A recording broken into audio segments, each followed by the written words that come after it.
তথাকথিত কথিত আনুপাতিক প্রতিনিধিত্ব মানে পিআর আন্দোলন যা জামায়াতে ইসলামী শুরু করেছিল আসলে ছিল এক পরিকল্পিত রাজনৈতিক প্রতারণা। কখনোই সংস্কার ছিল না, ছিল শুধুই কৌশলী প্রতারণা। আরও কিছু লিখেছেন। এই স্টেজে এসে আপনাকে প্রশ্নটা করতে চাই, জামায়াতকে আপনি গভীরভাবে পর্যবেক্ষণ করেন মির্জা গালিব। নাহিদের ভাষায় জামায়াতের এই কৌশলী প্রতারণা দর কষাকষির হাতিয়ার।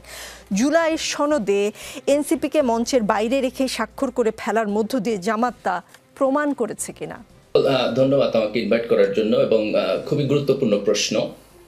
আমি এখানে দুইটা কথা বলতে চাই। প্রথম পয়েন্ট হলো যে নিম্নকক্ষে জামাতের অ্যাজ এ পলিটিক্যাল পার্টি যে পলিটিক্যাল প্রপোজাল যে তারা পিআর চায় নিম্নকক্ষে, এইটা একটা ডিফারেন্ট ইস্যু। তার কারণ হলো যে এই ঐক্যমত্য কমিশনে যে আলাপ আলোচনা হলো সংস্কার কমিশনের, সেখানে নিম্নকক্ষে পিআর ছিল না।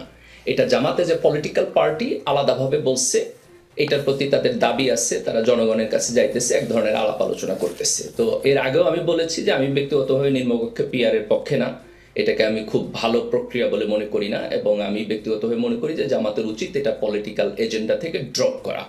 এইখানে আমি একমত। কিন্তু নাহিদ ইসলাম যেভাবে এইটাকে ইস্যু করে আপনার জামাতের টোটাল পারফরমেন্সটাকেই এক ধরনের ষড়যন্ত্র আকারে দেখতে চাইতেছে, একটা রাজনৈতিক জায়গা থেকে মন্তব্য করতেছে। আমি যদি কোট আনকোট বলি, উনি বলছেন যে জামাত কোনো কার্যকর প্রস্তাব দেয় নাই, কোনো সাংবিধানিক দৃষ্টিভঙ্গি উপস্থাপন করে নাই, এবং গণতান্ত্রিক প্রজাতন্ত্রের প্রতি কোনো অঙ্গীকার দেখায় নাই। আমি মনে করি এটা পুরোপুরি মিথ্যা কথা। আপনি যদি সংস্কার কমিশনে জামাতের পারফরমেন্সকে দেখেন অনেকগুলো রিফর্ম প্রপোজাল এখানে আছে যেগুলোতে জামাত আনকন্ডিশনাল এগ্রি করছে। যেমন ধরেন জামাত উচ্চকক্ষে এগ্রি করছে, জামাত এগ্রি করছে উচ্চকক্ষে আপনার পিআর থাকবে। জামাত এগ্রি করছে যে সংবিধান সংশোধন উচ্চকক্ষে গেলে পরে 2/3 সেখানে ভোট লাগবে। সংস্কার কমিশন প্রপোজাল করছে 50% মেজরিটি হইলে হবে, কিন্তু জামাত সেখানে 2/3 চাইছে। তার মানে তারা সরকারি দল এবং বিরোধী দল একজন আরেকজনের সাথে কোঅপারেট করবে, সেটার ব্যাপারে তারা এগ্রি করে। জামাত এগ্রি করছে যে পিএম এবং দলীয় প্রধান, প্রাইম মিনিস্টার একই সাথে দলীয় প্রধান থাকতে পারবে না। জামাত এগ্রি করছে 70 অনুচ্ছেদে যে সংসদ সদস্যরা দলের বিপক্ষে ভোট দিতে পারে না, এটা অর্থ বিল এবং সরকার গঠনের প্রক্রিয়া বাদে বাকি জায়গায় তারা ভোট দিতে পারবে, এটাতে তারা এগ্রি করছে। প্রেসিডেন্ট প্রধানমন্ত্রীর অনুমতি ব্যতিরেকে, পরামর্শ ব্যতিরেকে অনেকগুলো নিয়োগ দিতে পারবে, এটাতে তারা এগ্রি করছে। 10% নারী কোঠা উচ্চকক্ষে থাকবে, এটাকে তারা এগ্রি করছে। নিম্নকক্ষে পর্যায়ক্রমে নারীদের সংরক্ষিত কোঠা 100 পর্যন্ত যাবে, এটাতে তারা এগ্রি করছে।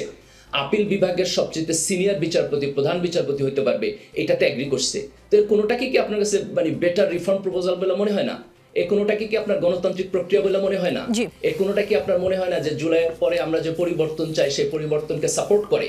তাহলে এই জায়গায় দাঁড়াইয়া শুধু জামাতের একটা পলিটিক্যাল প্রপোজালের সাথে ডিসএগ্রি করার কারণে কোনো রাজনীতিবিদ যদি এই কথা বলেন আর একটা রাজনৈতিক দলের ব্যাপারে, আমি মনে করি এটা ডিসেন্সির খেলাফ, এটা এক ধরনের আপনার মানে পলিটিক্যাল নর্মের খেলাফ, এবং এগুলো ব্যক্তিগত ফ্রাস্ট্রেশন বা দলীয় ফ্রাস্ট্রেশন থেকে বক্তব্য আসে, ব্যক্তিগত হতাশা, দলীয় হতাশা থেকে এই ধরনের বক্তব্য আসতে পারে বলে আপনি মনে করছেন।